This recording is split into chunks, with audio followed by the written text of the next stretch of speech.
किसान भाइयों, यदि आपकी मल्चिंग पेपर पे कोई एक फसल निकल चुकी है, अभी आपको आपके दिमाग में ये बात चल रही है कि भाई इसी मल्चिंग पेपर के ऊपर अगर मैं कोई दूसरी फसल लगाऊंगा तो मल्चिंग पेपर का खर्चा, बेड बनाने का खर्चा, बेसल डोज का खर्चा सब बच के मेरी दूसरी फसल भी इसी कम बजट में निकल जाए तो बहुत अच्छा रहेगा। तो क्योंकि बेड को फिर से तैयार करना, फिर से मल्चिंग पेपर डालकर उसके ऊपर अगर कोई फसल करनी चाहते हैं तो खर्चा बहुत हो जाता है। तो इसी खर्चे को कम करने के लिए और आप पुराने मल्चिंग पेपर का इस्तेमाल करते हैं, लेकिन आपके दिमाग में एक सवाल आता है कि भाई ये फसल निकालने के बाद मैं आगे की फसल करूंगा तो कौन सी करूंगा। तो यही सवाल का जवाब ढूंढने के लिए और आसान बनाने के लिए आज का ये वीडियो बनाया है। तो वीडियो को लाइक जरूर कीजिएगा।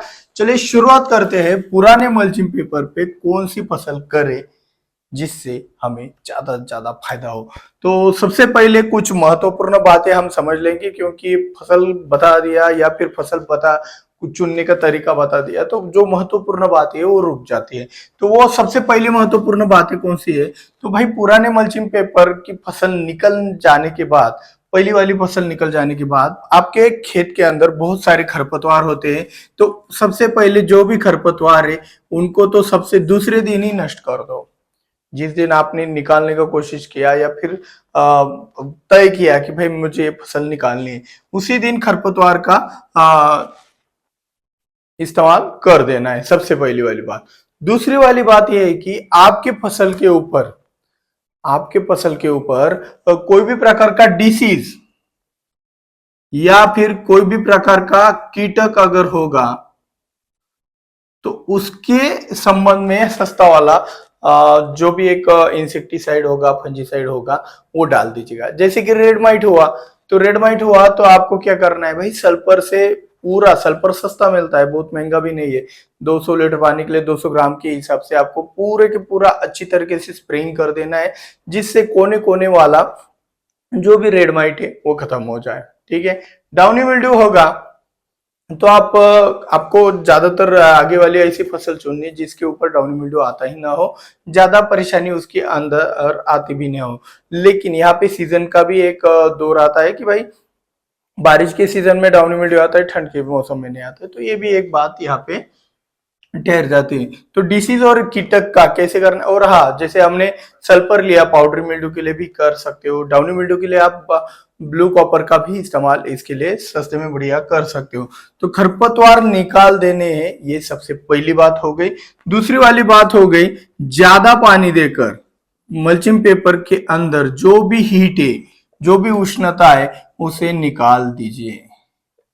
ये सबसे बढ़िया और सबसे महत्वपूर्ण पॉइंट इसलिए क्योंकि इसी उष्णता के कारण, जो हीट आ रही है नीचे से, उसी उष्णता के कारण आपके पहले फसल के ऊपर वायरस का ज्यादा प्रकोप हुआ था, या फिर डिसीज का या फिर कीटक का। क्योंकि इसी उष्णता के कारण आपके फसल के अंदर क्या होता है, जो इम्यूनिटी पावर, जो लड़ने की क्षमता है, वो कम हो जाती है। तो उष्णता को पहले तो निकाल दो, जितना पानी दे सकते हो ज्यादा से ज्यादा पानी दिया करो। ठीक है। ये ज्यादा पानी देने के बाद फिर आपको डिसाइड करना है कि भाई अभी मुझे कौन सी फसल करनी है। तो फसल करने से पहले अभी मौसम का जो भी है उसका विचार करो। मौसम का विचार क्यों करना है, इसीलिए ये बहुत ही जरूरी होता है। अगर आपने पहली फसल अच्छी सक्सेसफुली क्रॉस कर दी है, मतलब उसमें आपको जो भी अच्छा खासा मुनाफा हो गया है, दूसरी फसल करते वक्त आप गलतियां नहीं करोगे। लेकिन अगर पहली फसल के अंदर जिस मल्चिंग पेपर के ऊपर आपने पहली फसल निकाली, उसमें अगर आपका घाटा हो गया है, तो भाई वो पैसा निकालने के चक्कर में, वो हमारा इन्वेस्टमेंट निकालने के चक्कर में हम गलतियों के ऊपर गलतियां कर बैठेंगे। तो इसीलिए ये जो फैक्टर है ना, बहुत जरूरी है बॉस। ये क्यों फैक्टर जरूरी है, फसल का चुनाव करते वक्त मौसम का ख्याल जरूर रखिए। क्योंकि अभी देखो, कुछ भी करो, 22 दिसंबर को क्या होता है, सबसे बड़ी रात होती है और सबसे छोटा दिन होता है। तो 22 दिसंबर तक आपके वातावरण का जो भी टेम्परेचर है वो सबसे क्या होता है, कम होता है। तो यहाँ पे आपको देखो, यहाँ पे एक चीज है, आपकी जो पुरानी मल्चिंग पेपर है, उस पुराने मल्चिंग पेपर पे यदि कोई ऐसी फसल आप लगाने वाले हो नई वाली, जिसके अंदर फ्लावरिंग का कोई टेंशन नहीं है, जिसके अंदर फ्लावरिंग का कोई टेंशन नहीं। जैसे कि उदाहरण के लिए तौर पर लिया हमने, पत्ता गोभी ले लिया। पत्ता गोभी के अंदर फ्लावरिंग का कोई टेंशन नहीं है। तो पुराने मल्चिंग पेपर के अंदर अगर जो फसल लगाना चाहते हो वो अगर नॉन फ्लावरिंग वाली है, मतलब जिसमें फ्लावरिंग नहीं आती है, तो भाई कोई टेंशन ही नहीं है आपको, सबसे पहले। दूसरी बात, अगर वो फ्लावरिंग वाली फसल है तो आपको बहुत ज्यादा टेंशन लेना है वो मौसम का। कैसे लेना है बता देता हूँ। तो दूसरी फसल का चुनाव करते वक्त आपको ये ध्यान में रखना है, अभी जो महीना चल रहा है तो उस महीने के अंदर आप देखो, अक्टूबर चल रहा है, तो अक्टूबर महीने के अंदर हीट रहती है। तो जैसे जैसे फसल निकालते हमें ये महीना तो क्रॉस हो जाएगा। नवंबर और दिसंबर हमारे पास है। नवंबर और दिसंबर,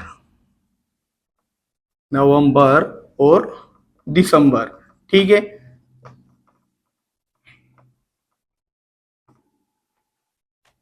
नवंबर और दिसंबर, ठीक है। नवंबर और दिसंबर में क्या होगा आपको बताता हूं। कोई भी फसल लगाते हो जनरली उसका जो वेजिटेटिव ग्रोथ का रेशो है वो आपको पता है। वेजिटेटिव ग्रोथ का रेशो, रिप्रोडक्टिव ग्रोथ का रेशो, वो किसके ऊपर डिपेंड रहता है? वो क्लाइमेट के ऊपर भी रहता है, फर्टिलाइजर के ऊपर भी रहता है, तो वो एक अलग चीज है।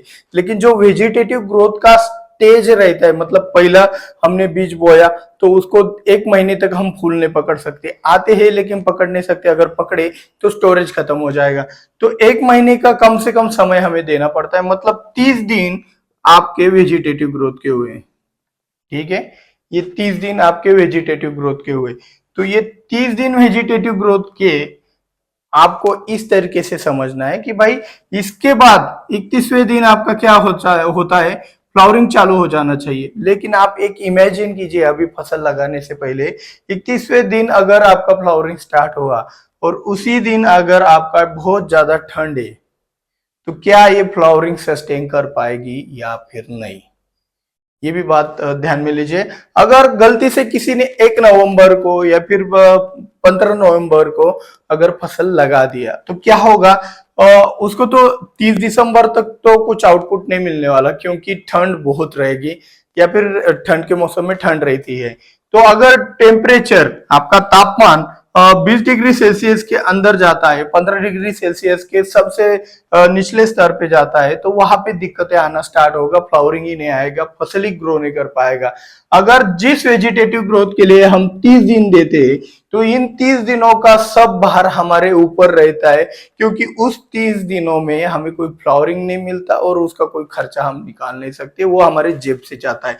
अगर यही 30 दिन कन्वर्ट हो गए आपके 60 दिनों में, तो भाई आपका खर्चा 2 गुना हो जाएगा। भले वो, आप देखो ना, आप कोई भी फसल अगर 2 महीने तक अगर संभाले तो क्या होगा, बहुत दिक्कत होगा। तो इस तरीके से आपको फ्लावरिंग वाली जो भी एक फसलें उनका चुनाव करते वक्त बहुत ही सावधानी पूर्वक आपको चुनना है कि भाई फ्लावरिंग वाली प्लांट्स होंगे तो मुझे थोड़ा रेस्ट लेना पड़ेगा, थोड़ा। एक नवंबर के एंड में अगर भी फसल लगा देते हो या फिर नवंबर के लास्ट वीक में, अंतिम सप्ताह में भी अगर आप फसल लगा देते हो तो आपकी जो पुरानी मल्चिंग पेपर पे वो जो फ्लावरिंग वाले जो भी फसल है वो सक्सेस हो जाएगी, ठीक है। अभी हमारा सवाल आता है कि कौन सी फसल लगानी है, ठीक है। अभी कौन सी फसल, पहले मैंने टमाटर लगाया था, मिर्च लगाया था, ठीक है। तो वो जो फसल है वो,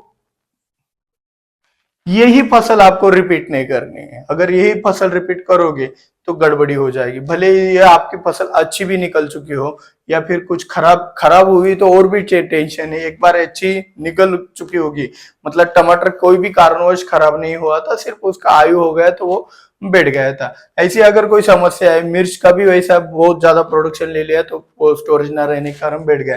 ऐसी अगर सिचुएशन है तो आप मिर्च के ऊपर मिर्च, टमाटर के ऊपर टमाटर एक बार तो ले सकते हो। लेकिन टमाटर खत्म हो गए निमेटोड के कारण, मिर्च खत्म हो गया थ्रिप्स के कारण, और फिर से मिर्च लगाने जाओगे तो दिक्कत में आ जाओगे। जिद पकड़ के मत रखो, कुछ ना कुछ तो बदलाव आपको करना पड़ेगा। अभी बैंगन मत लगाना, क्योंकि बैंगन का रेट बहुत ही अच्छा है और अभी सब बैंगन का प्लांटेशन बढ़ने वाला है ऐसा मुझे लग रहा है, क्योंकि आपको भी पता है सब अभी बैंगन बैंगन ही लगाने के कोशिश कर सकते हैं। तो ये वाली चीजें होती है थोड़ी सी कॉमन वाली। अभी बैंगन को मेरे हिसाब से 2 साल के गैप से बहुत अच्छा रेट मिलता है। पिछले 2 साल पहले भी बहुत अच्छा रेट मिला था, बहुत सारे किसानों को अच्छा फायदा हुआ था। 40, 50, 80 रुपए तक रेट है। गुजरात की कुछ एरिया में तो 80 रुपए किलो का भी रेट है। बहुत ही अच्छा मुनाफा यहाँ पे हो रहा है। तो इस तरीके से फसल का चुनाव आपको करना है, और फसल की चुनाव करते वक्त ये सारी गलतियां अगर नहीं होगी तो आप इसमें से अच्छी तरीके से बच जाओगे। अगली फसल में आपको कोई भी घाटा नहीं होगा, मुनाफा ही मुनाफा होगा। क्योंकि ये बातें अगर जिसने समझ ली, उसका खर्चा कम रहेगा। रेट कितना मिलेगा ये हमारे हाथ में नहीं है, लेकिन खर्चा हमारा बहुत सारा कम रहेगा। तो आज का वीडियो अच्छा लगा हो तो कमेंट में जय जवान जय किसान जरूर लिखना। वीडियो को लाइक, चैनल को सब्सक्राइब करके बेल आइकन को जरूर दबाना। ज्यादा से ज्यादा शेयर करके हमारे 1 मिलियन के टारगेट को जल्दी अचीव कर दीजिएगा। मिलते हैं अगले वीडियो में। जय जवान जय किसान।